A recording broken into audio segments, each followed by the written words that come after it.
नमस्कार दोस्तों, स्वागत है आप सबका मेरे चैनल पैनी पॉकेट्स में। और आज के इस वीडियो में हम बात करेंगे पंजाब नेशनल बैंक की, जो कि एक पीएसयू बैंक है और गवर्नमेंट द्वारा ओन की जाती है। इस समय इसमें गवर्नमेंट की जो हिस्सेदारी है वो 70% है, जो कि आज से 2 महीने पहले 73 से 74% तक देखी जा सकती थी। ऐसा इसलिए है क्योंकि पीएनबी के मैनेजमेंट ने ये अभी डिसाइड किया था सितंबर एंड क्वार्टर में कि वो अपना 48 करोड़ से भी ज्यादा का शेयर डाइल्यूट करेगी, क्यूआईपी के थ्रू मार्केट में लेके आएगी। उस समय जो पीएनबी का शेयर प्राइस था 109 रुपए पे ट्रेड कर रहा था, जो कि आज के समय में इस वीडियो को जब आप देख रहे हैं तो 105 रुपए पे ट्रेड कर रहा है, जो कि अपने बुक वैल्यू के बेहद ही करीब है। इसका बुक वैल्यू जो है वो 100 रुपए के आसपास है। तो मैनेजमेंट के द्वारा ये चीज क्यों इनिशिएट किया गया, क्योंकि शेयर्स को वो मार्केट में डाइवर्ट करके वो कैपिटल रेस करना चाहते थे, जो कि 5,000 करोड़ का अमाउंट था। हालांकि ये क्यूआईपी पूरा भरा और 103 रुपए के लेवल पे 5,000 करोड़ तक का जो 48 करोड़ शेयर सेल करके कंपनी ने ये पैसा कमाया, जिसमें कि सरकार का डाइल्यूट कम हुआ है।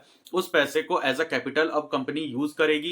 बैंक्स के पास 5,000 करोड़ का ये फंड आ गया है। ये कदम इसलिए उठाना पड़ा क्योंकि जब ये कदम उठाया गया उस समय बैंक एक तरीके से पूरा सेक्टरल जो बैंकिंग सेक्टर है वो पूरा जो कैश फ्लो के तंगी से गुजर रहा था, या आप कह सकते हैं डिपॉजिट के तंगी से। ये एक ऐसा दौर था जहां लोगों ने अपना डिपॉजिट बैंक में रखने से ज्यादा शेयर मार्केट में या फिर म्यूचुअल फंड्स में डालना ज्यादा बेहतर समझा, क्योंकि आपको पता ही है कि जो एफडी को जो पुराने तरीके से चला आ रहा एक इन्वेस्टमेंट का पहला रूल होता है एफडी में, फिक्स डिपॉजिट के थ्रू वहां पे काफी कम रेट ऑफ इंटरेस्ट मिलता है। हालांकि पीएनबी ने पिछले एक साल में अपने रेट ऑफ इंटरेस्ट को काफी बेहतर तरीके से बढ़ाया है, जहां पे 6.80 के percent of rate per year पे एफडी पे इंटरेस्ट दिया जा रहा है, जहां सीनियर सिटीजन पे 7.5% से भी ज्यादा है। तो ये चीजें हर बैंक कर रही है, अलग के लिए पीएनबी ही नहीं है। और वहीं पे देखा जाए तो मार्केट कैप के साथ ही इस कंपनी का जो रिवेन्यू है पिछले साल 2024 का जो मार्च एंडिंग क्वार्टर आया था उसमें 1,20,000 करोड़ का रेवेन्यू था, जिसमें प्रॉफिट 8,000 करोड़ का था।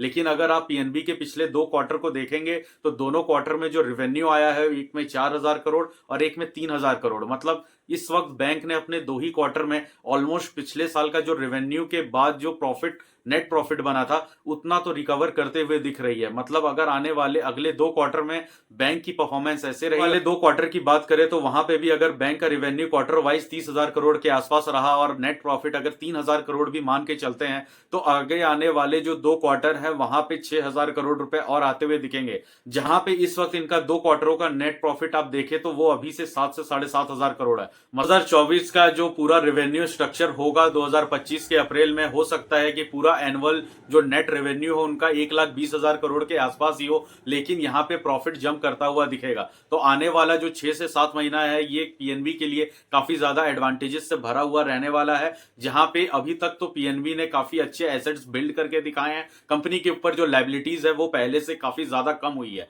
अब कंपनी के ऊपर डेप्ट पहले से काफी कम है, जहां पे पीएनबी अपने सेक्टरल में सबसे ज्यादा ग्रोथ करके दिखा रहा है। साथ ही साथ बात करें तो पीएनबी वैसे ईयरली 1.5 रुपए के आसपास का डिविडेंड देती है, जो कि जून के आसपास देखा जाता है। पिछले 2 साल से कंपनी ने स्टार्ट कर दिया है डिविडेंड देना, जहां पे एक बार उन्होंने 65 पैसे का और एक बार 60 पैसे का डिविडेंड दिया था। लेकिन 2024 के जून में आपने देखा ही होगा कि इन्वेस्टर्स को ये 1.5 रुपए पर शेयर के हिसाब से ये डिविडेंड दिया गया। ये तभी हो सकता है जब बैंक बहुत ही अच्छे खासे प्रॉफिट और कैश फ्लो पे बैठी हो। तो बैंक की कंडीशन पहले से अच्छी हो गई है और काफी ज्यादा सुधर रही है, और इस वक्त बैंक अपने कैपिटलाइज को बढ़ाने में अपनी जो ग्रोथ है उस पर पूरा फोकस बनाया हुआ है। अगर एसबीआई के बाद हम किसी और बैंक के बारे में बात करें जिसने बहुत ही तेजी से अपने डिपॉजिट, अपने कैपिटल और अपने एसेट्स क्वालिटी को इंप्रूव किया है, तो वो पीएनबी बैंक है। यहाँ पे अदर और भी बैंक्स आते हैं, लेकिन इस समय पीएनबी के बारे में बात करना मेरे लिए जरूरी हो जाता है, क्योंकि ये इस वक्त अपने प्राइस टू बुक रेशियो के एकदम बराबर पे चल रहा है। ईपीएस इसका सबसे बेस्ट है, और पी रेशियो की बात करें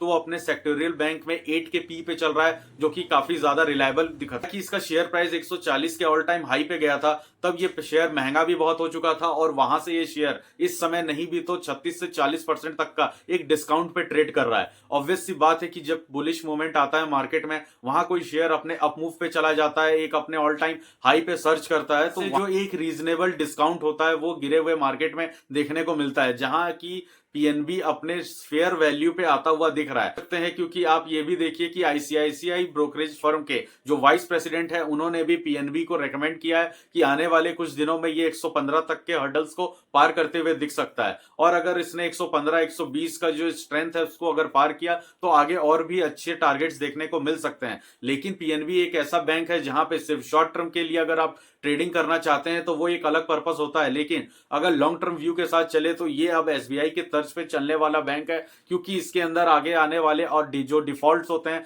वो हमें देखने को नहीं मिलेंगे। अब नए कोई एनपीए देखने को नहीं मिलेगा, क्योंकि अब इंडियन बैंकिंग सेक्टर है वो काफी ज्यादा प्रोग्रेसिव हो गया है। अब एनपीएस के दौर खत्म होने लगे हैं। इस हफ्ते निफ्टी ने 24,000 के लेवल में काफी ज्यादा अप ट्रेंड्स और डाउन ट्रेंड्स दिखाया है, वहीं पे कंसोलिडेट कर रहा है। लेकिन पीएनबी में हमने देखा है कि पिछले एक महीने से धीरे धीरे स्ट्रेंथ और वॉल्यूम्स दोनों बढ़ते हुए दिख रहे हैं।